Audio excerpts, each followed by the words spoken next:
ये मेरी सोने की चैन रखी हुई है।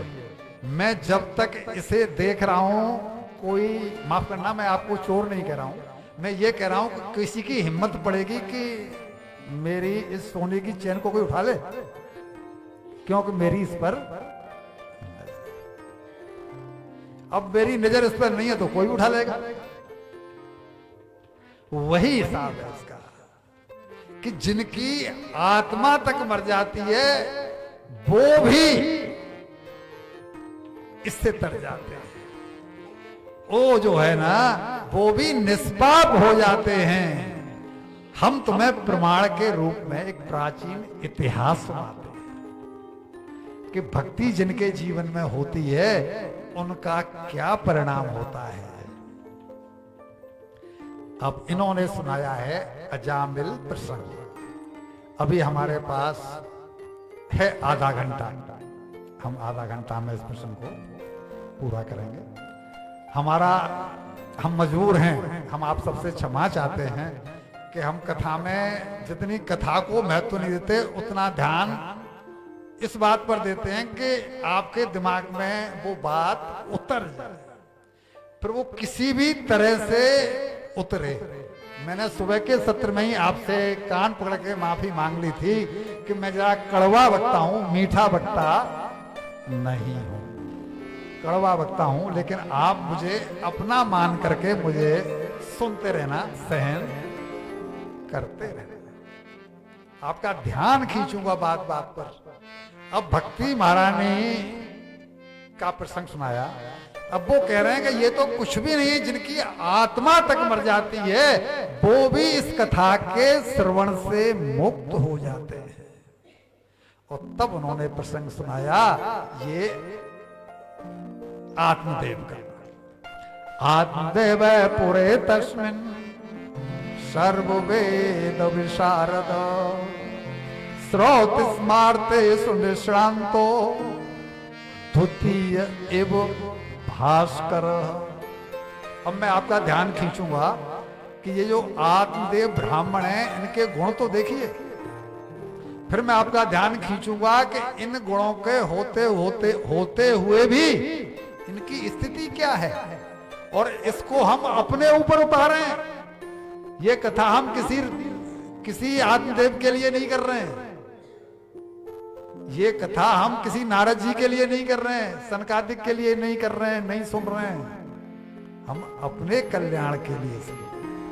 हम यहाँ पे 80 लोग हैं तो 80 लोगों के हित के लिए, 90 लोग हैं तो 90 लोगों के हित के लिए हमारे गले में बात उतरे, वो बात है। तो ये कह रहे हैं कि इनकी प्रशंसा कि ये आत्मदेव की स्थिति क्या है।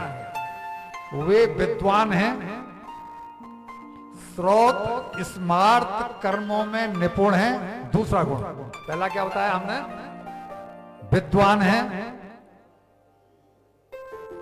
राजेंद्र बाबू, वे विद्वान हैं, श्रोत स्मार्त कर्मों में निपुण हैं, ब्राह्मण हैं। 3 गुण हो गए। फिर कहते हैं कि द्वितीय एव भास्कर। भास्कर कहते हैं सूर्य, यानी सूर्य के समान तेजस्वी है। तो ड्रॉबैक क्या रह गया? किसकी बात कर रहे हैं हम? ये आत्मदेव ब्राह्मण के मैंने जो आपको गुण बताए, यानी इतने गुणों के होने के बावजूद भी इनकी स्थिति क्या हुई है। अब आगे दूसरे सूर्य के समान तेजस्वी जो ब्राह्मण है उसकी स्थिति क्या हुई, वो इस कथा को सुना करके, अभी हम महात्म में चल रहे हैं, अभी हमारा कथा में प्रवेश नहीं हुआ है, ये अभी भी कथा का महात्म ही है।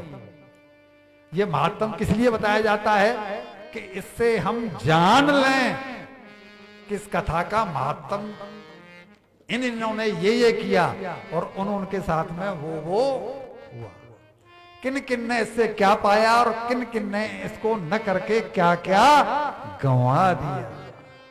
तो इतनी प्रशंसा करने के बाद में वो कह रहे हैं कि ये तो ऐसे थे, लेकिन इनकी पत्नी जो धुंधली थी वो थी झगड़ालू। अब ये तो किसी के जीवन में भी हो सकता है। अब हम ज्यादा बोलेंगे तो हमारे घर में भी झगड़ा।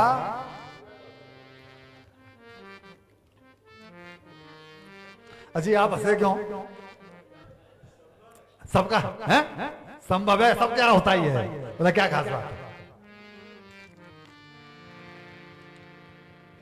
तो जो सूर्य के दूसरे सूर्य के समान है, उनकी पत्नी संयोग से उन्हें ऐसी मिली, क्रूरा, कृपणा, कलह प्रिया। क्रूर है, कृपण है और कलह उसको बहुत प्रिय है। जब तक कलह न कर ले तब तक उसकी रोटी पचती ही। और ऐसी झगड़ालू पत्नी पाकर के जो भगवान का भजन कर पावे, उस आदमी को तो राष्ट्रपति नहीं, कोई सुपर पावर और हो तो उसका भी पुरस्कार। ये भजन से टिक गए। अब क्यों टिक गए, ये बात यहां पर क्लियर नहीं की गई। जब इस श्लोक को हम पढ़ते हैं तो हमारा ध्यान जाता है कि जो द्वितीय सूर्य के समान तेजस्वी है, उसके जीवन में भजन का प्रभाव क्यों नहीं आया। तो शायद ये एक कमी हो सकती है कि हमारी पत्नी भी सुन रही हैं कि दो आंखें, ये दोनों अगर बराबर नहीं हो तो लोग फिर क्या कहते हैं? काना काना कहेंगे, ऐसा हो जाए तो अगर पत्नी अनुकूल नहीं है तो पुरुष पूर्णता को प्राप्त नहीं कर सकता। पुरुष अनुकूल नहीं है तो पत्नी भी पूर्णता को प्राप्त, क्योंकि एक दूसरे के जीवन में वो आड़े आएंगे ही आएंगे। पत्नी कहेगी चलो वृंदावन, बोला मुझे फुर्सत नहीं है, मैं उसे कमा रहा हूं जिसे छोड़ के जाना है। पत्नी कह रही है कि चलो वृंदावन, बोला क्यों? बोला उसे कमाना है जिसे संग में ले जाना है। लेकिन पति नहीं मानेगा तो फिर नहीं ही मानेगा। और पत्नी की फिर मजबूरी ये होती है कि कब तक अकेले रहे।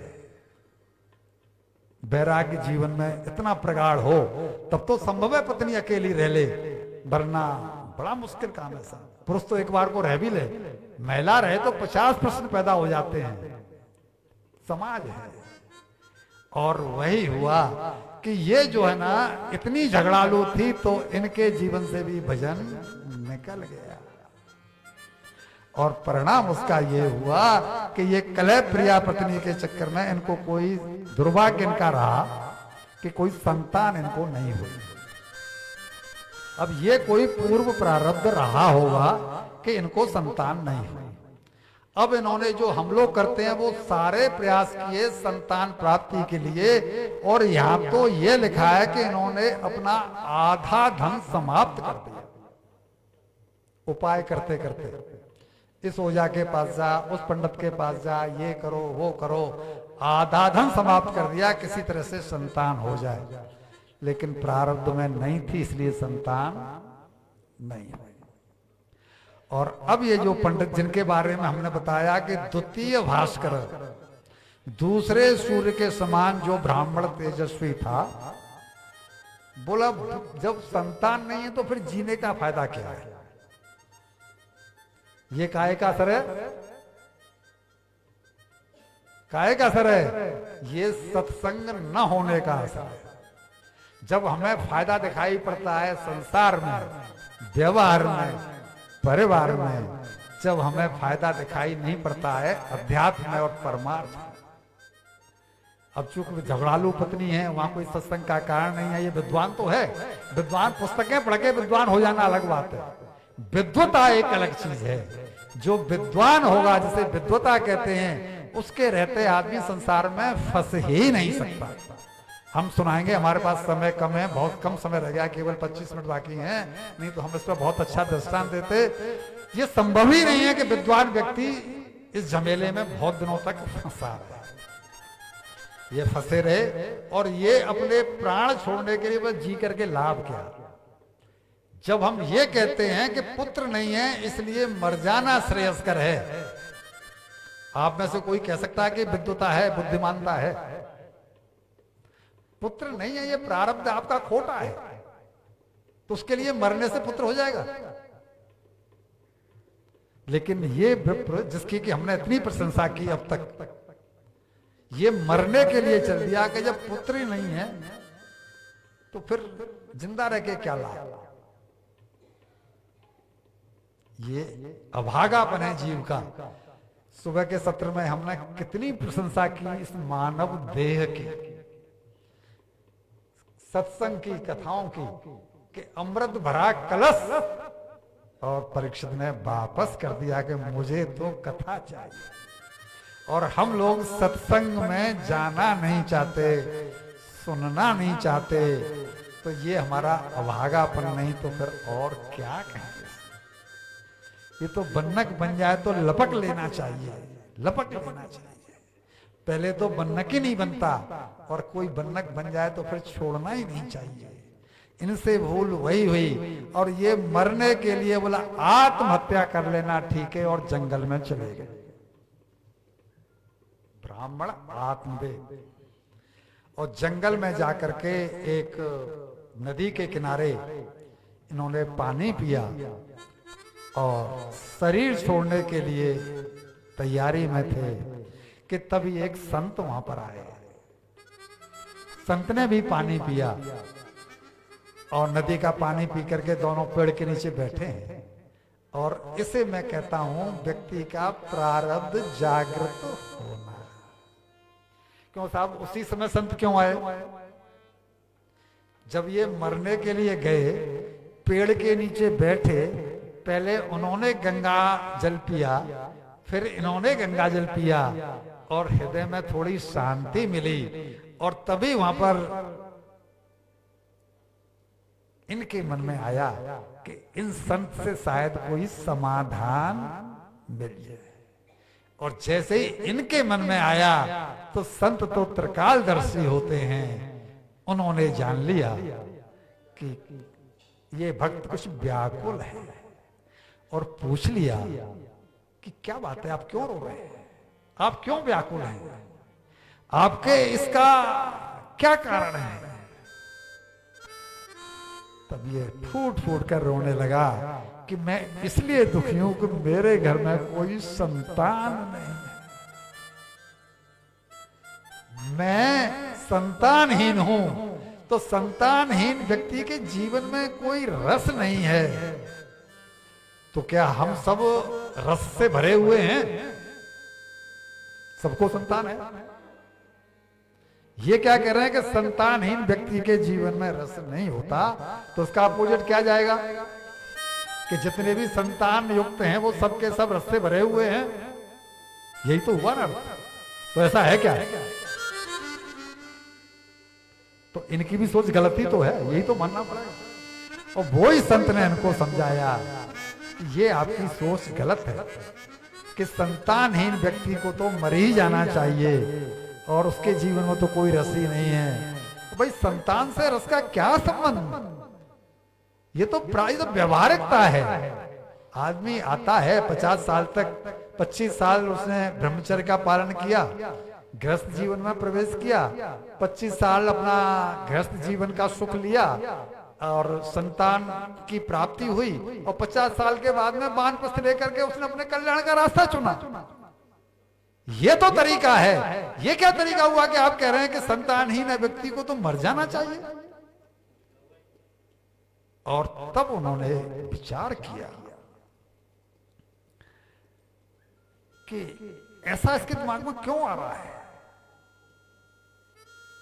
एक मुझे बात याद आ गया, रामकृष्ण परमहंस, सभी ने नाम सुना है रामकृष्ण। हम कल जब वहां पर गए थे, विवेकानंद जी के, तो उन्हीं के गुरु हैं रामकृष्ण परमहंस, जहां कल हम गए थे। तो वो कहते थे कि शास्त्रों के पढ़ लेने से कोई ज्ञानी नहीं हो जाता। शास्त्र तो सभी वक्ताओं ने पढ़े हुए हैं, लेकिन अभी थोड़ी देर पहले सुनाया था, अब वो फिर कह रहा है कि इसे के नाम पे दे दो, उसके नाम पे दे दो, तो ज्ञानी मान लिया जाए? शास्त्रों के पढ़ लेने से कोई ज्ञानी नहीं हो जाता। ज्ञानी तो वह है जो शास्त्रानुसार जीवन जिए। शास्त्र क्या कहते हैं इसके हिसाब से हमारी दैनिक दिनचर्या हो, हमारी जीवन शैली हो, तब तो हम ज्ञानी है, वरना हम तो रोटी राम के रोटी राम ही रहे। बरसात कब होगी? धीमे धीमे बरसात कब होगी यह तो कई पंचांगों से मालूम पड़ जाता है। ऐसे पंचांग है कि नहीं है? भविष्य वक्ता क्या करते हैं? पंचांगी तो देखते हैं। बरसात कब होगी यह तो कई पंचांगों से मालूम पड़ जाता है, लेकिन पंचांगों के निचोड़ने से बरसात तो नहीं हो जाएगी ना। तो पंचांगों को निचोड़ निचोड़ के बरसात करना चाहे तो हो जाएगी क्या? बरसात अपने समय से हो गई। तो ये शास्त्र निचोड़ू जो वक्ता है ना, और शास्त्र को सुन करके जो चले जाते हैं, बात नहीं बनने वाली। ये भी जो है ना वैसा ही था। और रामकृष्ण परमहंस जी वो ही कहते थे कि ये ऐसा नहीं होना चाहिए। जीवन में इसको आत्मसात करो भाई, तब बात बनेगी। वो कहते थे कि ये समझ में नहीं आता कि जीवन में क्या पहेली है।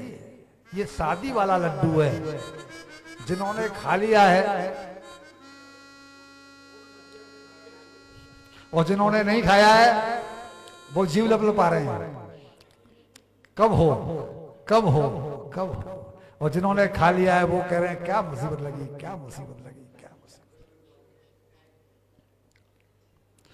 और ये भी वैसा ही ज्ञानी है। इतने गुण तो हमने आपको बहुत सुनाई, ये भी वैसा ही ज्ञानी है। तब इन्होंने उनसे पूछा, विप्रदेव इसका कोई लाभ नहीं। और इन्होंने ध्यान लगाया है। ध्यान लगाया तो इन्होंने उनसे बोल दिया, विप्रदेव मैंने तुम्हारे भाग्य को पढ़ लिया है। तुम्हारे जीवन में 7 जन्मों तक संतान का सुख नहीं है। तद भालाक्षर बाचया मास, मैंने तुम्हारे ललाट को पढ़ लिया। इसलिए रोने धोने का कोई फायदा नहीं है। तुम्हारे 7 जन्म अवधि तब पुत्रो नैवच नैवच, 7 जन्मों तक तुम्हें संतान की प्राप्ति नहीं होगी, संतान सुख तुम्हें नहीं मिलने वाला। इसलिए भगवान का भजन करो। अरे किसकी संतान ने किसको स्वर्ग में पहुंचा दिया या मुक्ति दिलवा दी? ये केवल सांसारिक एक क्रिया है, एक संसार का नियम है कि 25 साल तक ये करना है, 25 साल तक संतान पोते करनी है, फिर ये करना है, फिर ये करना है, फिर मर जाना है। तो तुम उस उम्र को पार कर चुके हो। इसको छोड़ो, अपने कल्याण के बारे में सोचो। तुम्हारे भाग्य में संतान नहीं है। अरे किसकी संतान ने आज तक किसको बैकुंठ में पहुंचाया है? किसी को नाम बताओ भाई, तो हमें भी बता दो, हम भी उसके चरणों में जाकर के धोख लगा लें। कोई तो होगा जिसकी संतान ने उसको बैकुंठ में पहुंचा दिया। वो ही कह रहे हैं भाई तुम मत गलती करो विप्रदेव, किसी की संतान ने आज तक किसी को बैकुंठ में नहीं पहुंचाया। ये रोना धोना छोड़ो और भगवान का भजन करो, अपना कल्याण करो। यहां पर कोई किसी का नहीं है, सब या तो चुकने आए हैं या चुकाने आए हैं। चुकने और चुकाने का खेल है। कोई चुक रहा है या कोई चुका। क्यों आके रो रहा है गोविंद की गली में। कह रहे हैं क्यों आके रो रहा है गोविंद की गली में, हर दर्द की दवा है गोविंद की गली में। तो क्या करें, ये दवा कैसे मिले? तू खुल के उनसे कह दे। क्या करें? तू खुल के उनसे कह दे जो दिल में चल रहा है। हर एक आदमी पिस रहा है, कुड़ रहा है, कह ही नहीं पा रहा। क्यों? कि गोविंद के सम्मुख नहीं है। हम लोग गोविंद के सम्मुख हों तब तो मन की बात को कह पावे। हम या तो सास के सम्मुख हैं, या ससुर के सम्मुख हैं, बेटे के सम्मुख हैं, या पति के सम्मुख। तो फिर कहें कैसे? शास्त्र कहता है कि तू खुल के उनसे कह दे जो दिल में चल रहा है। क्यों? कि हर दर्द की दवा है गोविंद की गली। कभी बैठो तो सही उनके सामने। हर दर्द की दवा है गोविंद की गली। वो चींटी से लेके हाथी, चींटी से लेके हाथी तक की वो सुन रहा है। भगवान चींटी की नहीं सुनते? चींटी से लेके हाथी तक की वो सुन रहा है। हर सुबह खुशनुमा, हर सुबह खुशनुमा है गोविंद की गली। हर सुबह खुशनुमा है, लेकिन ईमानदारी से अगर पूछा जाए तो हम कितने लोग हैं जिनकी हर सुबह खुशनुमा है? ये गोविंद की गली में ही संभव है। हर सुबह खुशनुमा है गोविंद की गली। क्यों आके रो रहा है गोविंद की गली। लेकिन आत्मदेव को सन्यासी का ये प्रवचन नहीं सुहाया। क्यों? कि मर्ज कुछ अलग है और दवाई कुछ अलग दी जा रही है। मर्ज है संतान का और स्वामी जी दवाई दे रहे हैं कल्याण की। दवाई कल्याण की और मर्ज है संतान का। दवाई काम नहीं करेगी। बोला महाराज ये उपदेश मुझे नहीं सुहा रहा है। क्यों? कि मेरा मर्ज अलग है। मुझे तो संतान ही चाहिए, मुझे तो बेटा ही चाहिए। क्यों? कि पुत्र पुत्रा से, नाती पोते और नाती पंथियों से भरा पूरा परिवार जिसका है वो ही धन्य है और वो ही सुखी है। मेरी सोच तो ये है। और हम में से 99.9%, चलो कहूंगा तो बुरा लगेगा, इशारे को ही हम उसी को धन्यता मान रहे हैं, जबकि धन्यता का लक्षण वो नहीं है। संत बोले अरे क्यों विधाता के लेख को मिटाना चाहने आया? तू क्यों तुला हुआ है? क्यों अपना गर्त में जाना चाहता है? क्यों अपना भविष्य बिगाड़ना चाहता है? आज तक किसी को किसी के बेटे से कुछ मिला है क्या? तेरे भाग्य में नहीं है। मैंने बोला ना 7 जन्मों तक नहीं। पूछ बैठे किसके बेटे ने किसी, आप में से किसी को नाम याद हो तो मुझे बताना। किसके बेटे ने किसे लिया पलक बैठा, किसके बेटे ने किसे लिया पलक बैठाल, कौन गया है पुत्र से होकर यहां निहाल। कोई नाम तो गुनाओ भैया जी। कौन गया है पुत्र से होकर यहां निहाल। अरे विप्र बता सके तो एक ही तू मुझे बता दे नाम, बता सके तो केवल एक, बता सके तो एक ही तू विप्र बता दे नाम, नहीं तो अब सन्यास ले जाकर जप हरि नाम। यहां किसी को कभी नहीं मिला सुख, ये संसार दुखालय है। गीता का श्लोक क्लियर कह रहा है, दुखालय शाश्वतम। हमको संसार में जन्म मिला है, क्यों मिला भाई? कुछ हमसे पुण्य बने, कुछ पाप बने, तभी तो, नहीं तो क्यों मिलता? जब पाप बने तो उसका फल भोगना ही पड़ेगा।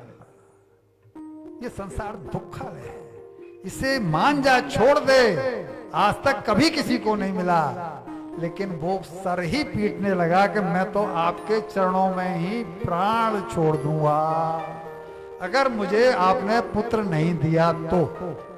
अब हम आपसे पूछें कि ये पुत्र अड़ क्यों गया? तो इसलिए अड़ गया कि बोल दिया ना पहले कि तुझे 7 जन्मों तक पुत्र नहीं है। तो वो क्या कह रहा है कि जब आप मेरे 7 जन्मों तक के लेखे जोखे को पढ़ सकते हो तो आप तो अंतर्यामी हो भगवान। तो जब आप 7 जन्मों का लेखा जोखा पढ़ सकते हो, आप पुत्र देने में भी समर्थ हो।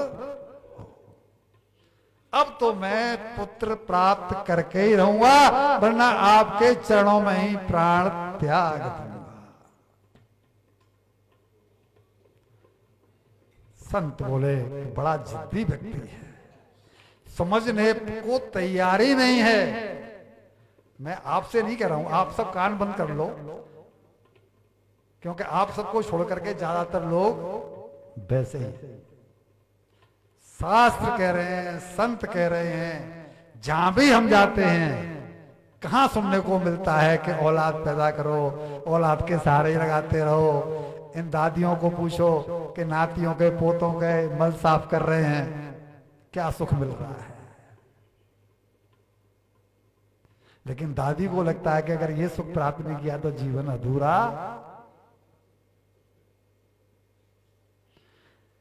ये बड़ा समझ में नहीं आता गणित लोगों को। वो सर पीट रहे हैं, वो कह रहे हैं कि देखो विप्र मान जाओ, ना मूत्र ही सहायार्थम पिता माता चतिष्ठता, न पुत्र दारा न ज्ञातिर धर्मस्य तिष्ठते केवल।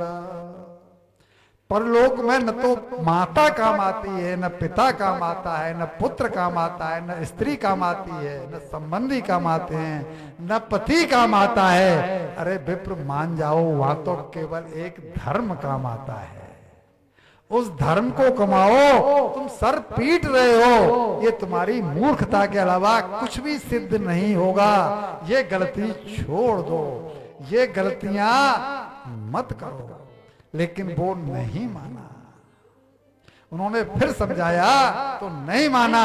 तब उन्होंने अब देख लिया कि ये तो प्राण छोड़ देगा, और इसमें भी ठाकुर की कोई इच्छा होगी। अच्छा, कड़वी बात कह दूं, हम में से किसको नहीं पता है कि जो जिनके लिए हम खट रहे हैं, जिनके लिए हम पैसा कमा कमा के छोड़ जाएंगे, वो कोई हमारे काम आने वाला है? वो पैसा हमारे संग जाने वाला है? तो फिर हम कुछ उससे अलग हैं क्या? हम इस विप्र से अलग कैसे अपने आप को पा रहे हैं? यही बातें तो सुनने की, केवल ये बात दिमाग में बैठ जाए कि हम एक गलत ट्रैक पर हैं, बस ट्रैक बदल लेंगे हम। जब तक हमको ये बात नहीं मालूम पड़ रही है कि हमने गलत ट्रैक को पकड़ा हुआ है, तभी तक तो भूल हो रही है, वरना भूल के चांस कहां है जी? क्यों हो रही है? हमसे कोई आदमी कहते आप बड़े बुद्धू हैं, तो चढ़ बैठेंगे, मारपीट हो जाएगी। लेकिन ये क्या अकलमंदी की बात है क्या? जो किसी काम नहीं आने वाला है उसके लिए तो 100% जी रहे हैं, और जो काम आने वाला है उसके लिए 1% भी नहीं, तो इसको कैसे बुद्धिमत्ता कहें?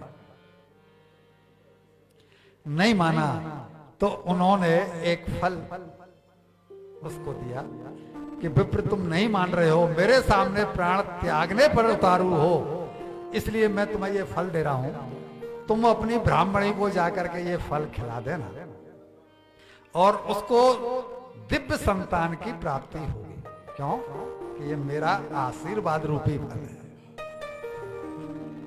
सत्यम शौचम दया दानम मेघ भक्तम तो भोजनम, उनको ये परहेज करने हैं। क्या क्या? कि सत्य बोलना है, शौच मीन्स पवित्रता का ख्याल रखना है, और एक समय केवल भोजन करके इस व्रत को निभाना है। और अगर ये व्रत इसी तरह से जो मैं इसके परहेज बता रहा हूं निभा लिया गया, तो तुम्हारी पत्नी से वो पुत्र पैदा होगा जो दिव्य होगा। और वो फल दे दिया, एक समय भोजन करने का, सत्य बोलना है, पवित्रता से रहना है, और ये सब कर दिया तो तुम्हारे परिवार में, तुम्हारे घर में एक जो है ना सरल स्वभाव का और शुद्ध चित्त का पुत्र पैदा होगा।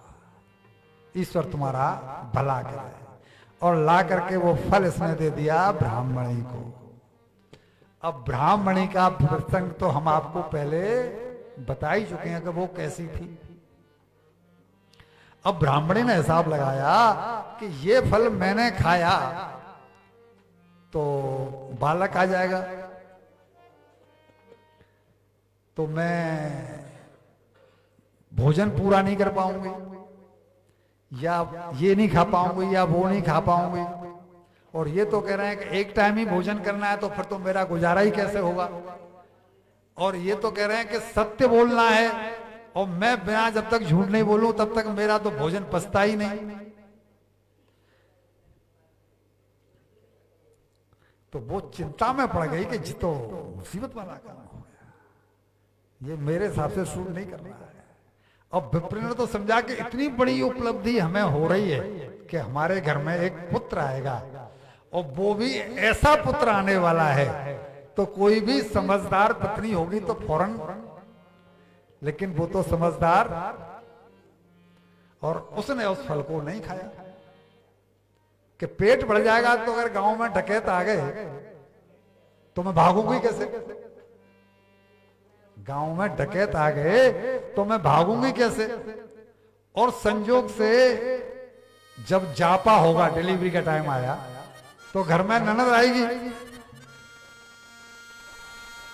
और सर्वस्वम ननांदाम सहैतदा, और ननद तो घर का सारा माल मत्ता समेट कर ही ले जाएगी। इसमें भी कोई फायदा नहीं है फल खाने में। और संतान प्राप्ति के लिए एक टाइम भोजन करना पड़ेगा, जो कि मैं तो 4 टाइम तो कम से कम चाहिए ही चाहिए।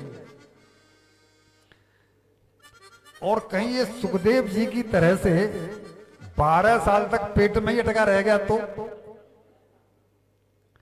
12 साल तक, ये मैं नहीं अपनी तरफ से नहीं कर रहा हूं, ये सब कुछ यहां पर लिखा हुआ।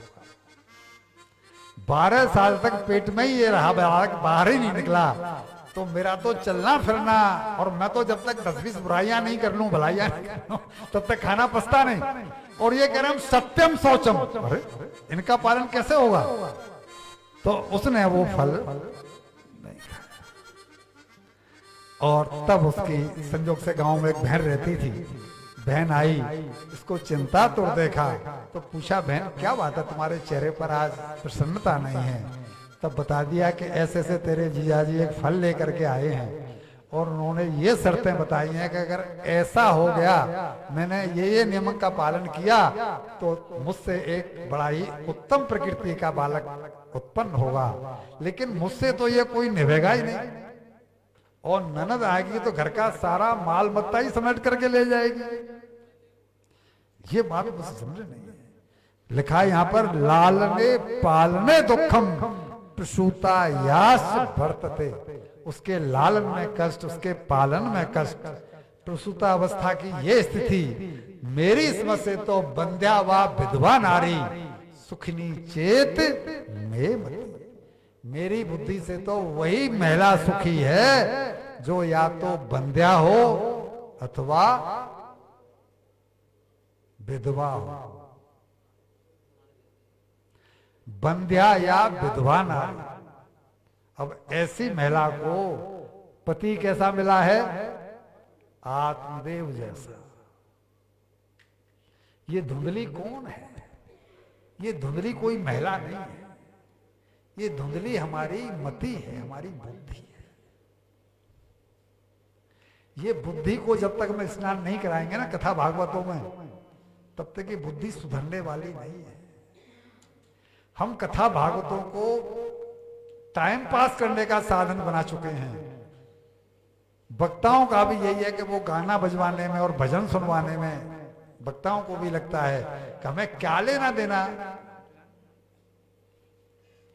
जिसे जाना है वो वहां जाए, हमें तो अपने काम से काम, लेकिन हमारा ध्यान रहता है कि हमें आपसे ही लेना देना है, क्योंकि हमें वो सब कुछ तो लेना देना है नहीं जो आप दे पाए थे।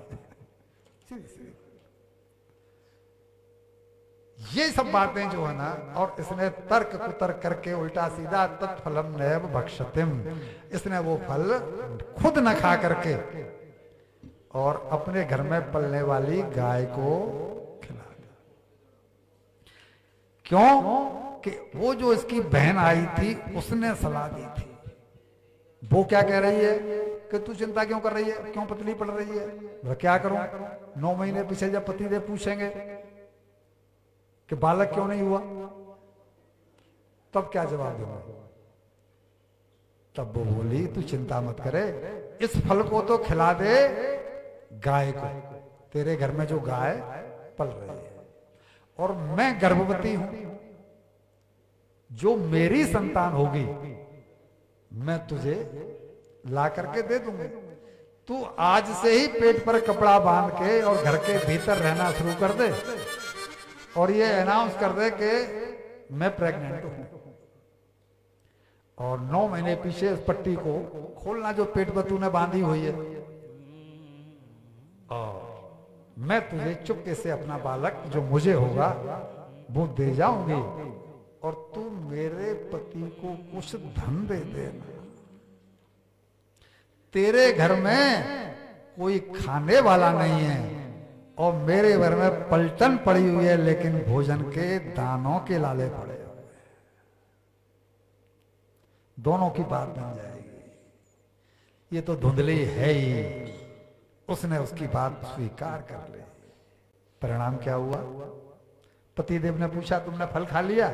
बोला हाँ, तो आपने लाया था तभी मैंने खा लिया। जब किसी ने फल को खिला दिया था घर में पलने वाली गाय को, खुद को फल नहीं खाया।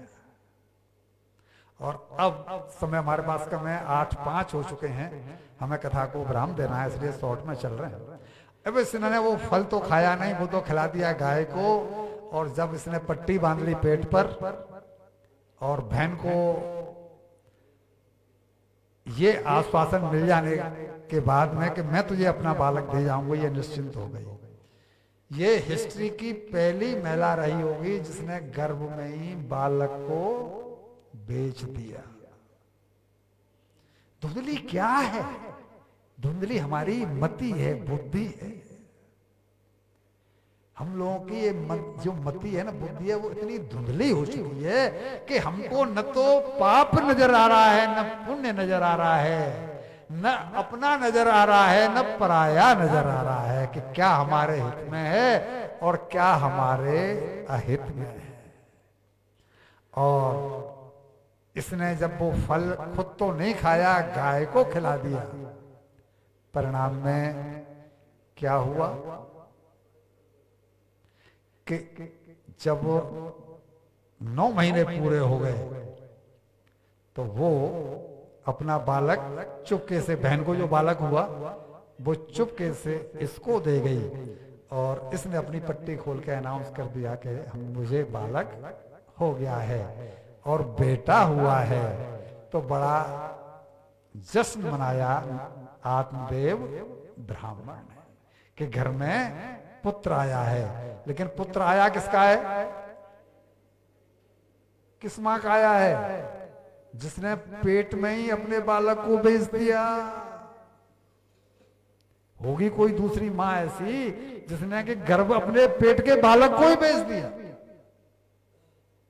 अब वो कैसा निकलेगा वो तो समय बताएगा। हमारा ख्याल है कि 8 बज चुके हैं। हम आज की कथा को यहीं पर विश्राम दें, क्योंकि ये प्रसंग लंबा है और हम इस प्रसंग को बड़े तरीके से सुनाना चाहते हैं। बोलिए श्री बांके बिहारी लाल की जय। भगवान की है आरती, पापियों को पाप से है पारती। श्री भागवत भगवान की है आरती, पापियों को पाप से है पार।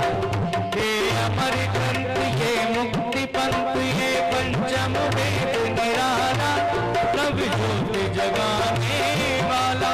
ये अमर ग्रंथ, ये मुक्ति पंथ, ये पंचम वेद निराला, नव ज्योति जगाने वाला। हरि नाम यही हरि ध्यान यही, हरि नाम यही हरि ध्यान यही, हरि नाम यही हरि ध्यान यही, हरि नाम यही हरि ध्यान यही। जग के मंगल की आरती, पापियों को पाप से है तारती। श्री भागवत भगवान की है आरती, पापियों को पाप से है तारती। ये शांति गीत पावन पुनीत, पापों को मिटाने वाला, हरि दर्श कराने वाला। ये शांति गीत पावन पुनीत, पापों को मिटाने वाला, हरि दर्श कराने वाला। ये शांति गीत पावन पुनीत, पापों को मिटाने वाला, हरि दर्श कराने वाला। ये सुख करनी, ये दुख हरणी, ये सुख करनी, ये दुख हरणी, ये सुख करनी, ये दुख हरणी, ये सुख करनी, ये दुख हरणी। मधुसूदन की आरती, पापियों को पाप से है तारती। श्री भागवत भगवान की है आरती, पापियों को पाप से है तारती। ये मधुर बोल भगवंत खोल, सत्मार्ग बताने वाला, बिगड़ी को बनाने वाला। ये मधुर बोल सत्पंथ खोल, सन्मार्ग बताने वाला, बिगड़ी को बनाने वाला। ये मधुर बोल भगवंत खोल, सत्मार्ग बताने वाला, बिगड़ी को बनाने वाला। ये मधुर बोल सत्पंथ खोल, सन्मार्ग बताने वाला, बिगड़ी को बनाने वाला। श्री राम यही घनश्याम यही, श्री राम यही घनश्याम यही, श्री राम यही घनश्याम यही, श्री राम यही घनश्याम यही। प्रभु महिमा की आरती, पापियों को पाप से है तारती। श्री भागवत भगवान की है आरती, पापियों को पाप से है तारती। श्री भागवत भगवान की है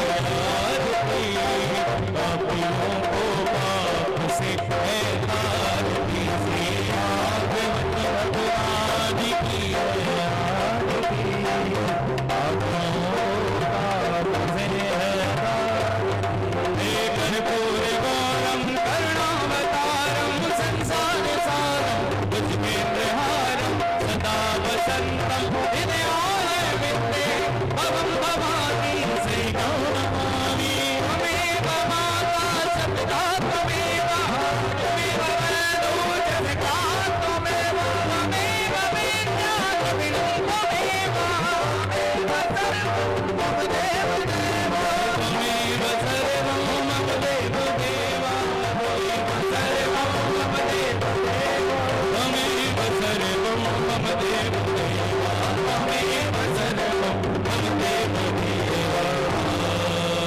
ओम जलिन शीतलीकरणं द्यौः शान्तिरन्तरिक्षं शान्ति पृथिवी शान्तिरापः शान्तिर्गुदया शान्ति वनस्पतयः शान्ति विश्वदेवा शान्ति ब्रह्म शान्ति सर्वगुण शान्ति शान्तिरेव शान्ति सामा शान्तिरेधि। हरि ओम हस्ते अक्षरपुष्पाणि गिरित्वा मन्त्रपुष्पाञ्जलिं पठेयो हरि ओम यजनेन यज्ञमेन्द्र देवास्तान् धर्माणि विद्वान्यासन्नादेना कम्मयमानः सचन्ते यत्र पूर्वेशाद्याः सन्ति देवाः। हरि ओम एकदन्ताय विद्महे वक्रतुण्डाय धीमहि तन्नो श्रीदन्ते प्रचोदयात्। हरि ओम नन्दनन्दनाय विद्महे यशोदानन्दनाय धीमहि तन्नो श्रीकृष्णः प्रचोदयात्। हंस हंसाय विद्महे परमहंसाय धीमहि तन्नो श्रीशुकः प्रचोदयात्। सेवन्ते कामकुलचम्बकपाटिलाब्जै पूर्णागजादिगरुवेलरसालपुष्पै बिल्वप्रवाल तुलसीदलमञ्जरेभे त्वां पूजयामि जगदेश्वर मे प्रसीद। नानासुगन्धिपुष्पाणि यथा कालोद्भवानि च पुष्पाञ्जलिर्मया दत्तो ग्रहाण परमेश्वर। श्री पुराण पुरुषोत्तमाय नमः मंत्रपुष्पाञ्जलिं समर्पयामि। बोले भागवत महापुराण के जय। बालकृष्ण